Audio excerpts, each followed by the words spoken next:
someone asked about missing having the real blank mind. So I think they're meaning, rather than an adversive experience of sort of blank mind from anxiety or depersonalization or depression, instead having just a kind of calm mind that isn't really deep in rumination and can focus on what you're doing. My mind is full of my OCD. It's always there. It feels like most of my bad days. I miss the feeling of thinking nothing, just watching my series, just listening to the music without any secondary layers of thinking. That is what makes me sad.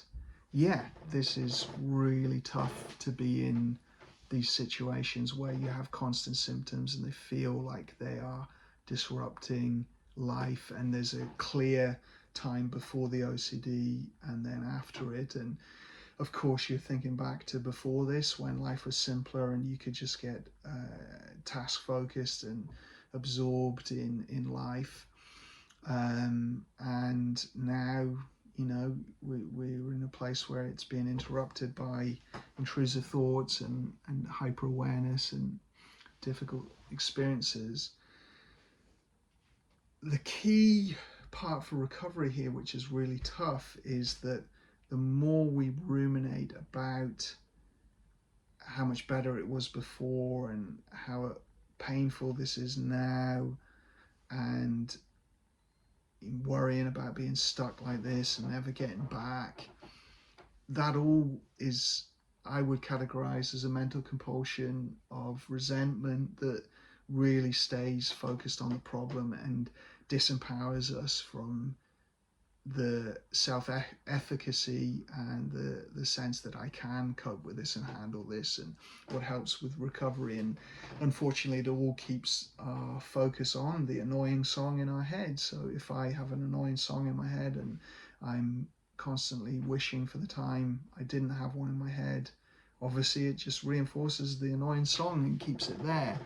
Now, we've all been here. I felt like this person. I mean, I sometimes say to my clients that I don't really have a time in my life before OCD. So I was having symptoms of OCD, anxiety, panic, depersonalization from, my earliest memories. So I don't have a clear phase of my life before and after. I have maybe times when symptoms were somewhat milder, but it's more like it shifted around, like social anxiety became more of an issue, or depersonalization or panic, or there was never a time when there wasn't something that was dominant. There were worse times, more intense phases for sure. So I guess I could probably have wished for the easier symptoms, and the more engagement with values in life that I had at times. But that in some ways helped me, because I wasn't doing the looking back and remembering the positive times. Whereas some of my clients have very, they had the onset in teenage years or the onset in later years of their life. So they have these periods of time they remember being much better in their well-being, and maybe there was some anxiety but nothing on this scale. And that's really tough. It's really difficult, but we've got to be compassionate to that. And it's not that you can't ever think about that, but we don't want to ruminate on that. We want to allow that grief and that sadness and frustration and anger is allowed to be there, and we can meet it with compassion, and we can say, yes, this is really tough and I'm not alone in this struggle. Other people have continuous symptoms and it can be really tough for many people. And at the same time, I can get through this and I can master this and get better at it. And so we want to sort of get out of the rumination and resentment loops, allow the grief and sadness, and then refocus on what will help. And with this one, there could be a bit of OCD about recovery and OCD about OCD going on, where the fear is like, I'll never not have these symptoms, I'll never get out of them.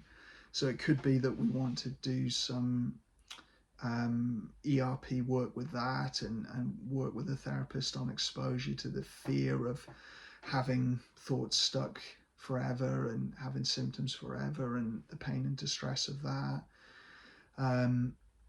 from an act perspective, I think it's building up our skills so that we are good in two modes of mind. As I think about it, we want to be able to um, watch a series, listen to music, and have that secondary layer there and be diffusing and refocusing and getting better at metaphorically looking through those thoughts and focusing on life. So imagine the thoughts and feelings are written on a window.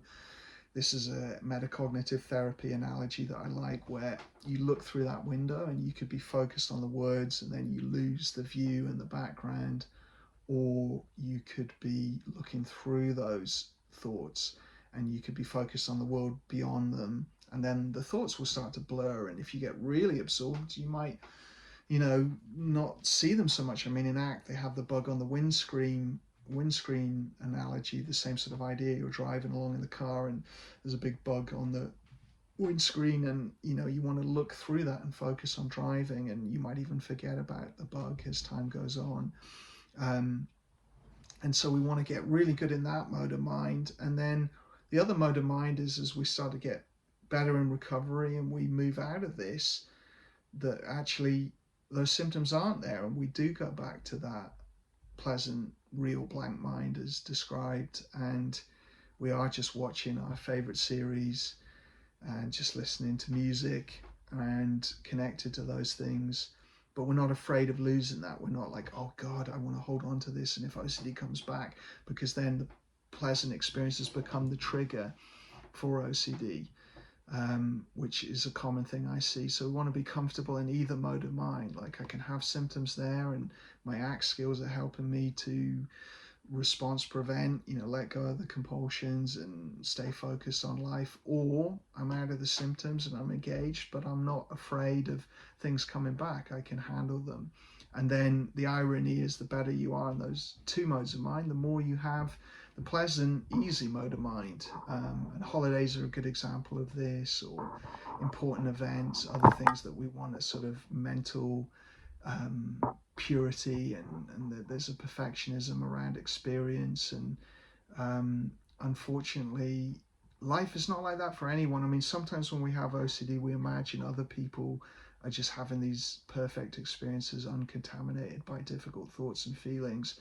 And yes, there's a small percentage of people that have pretty high well-being and their mind is less problematic, but that really is a small percentage. I've heard one line of research said about 30% of people might be like that, and then 30% are having more difficult symptoms, then 30% are having very tricky symptoms. So actually a lot of more people are struggling with their minds than aren't. So that's always worth remembering. Otherwise, we can be doing that negative social comparison that, I imagine everyone is enjoying their series and their music, when really everyone's on their phones double screening, and they can't focus on their series and they can't listen to music without double screening or doing other things, or ruminating. So, not many people can genuinely focus very well these days either.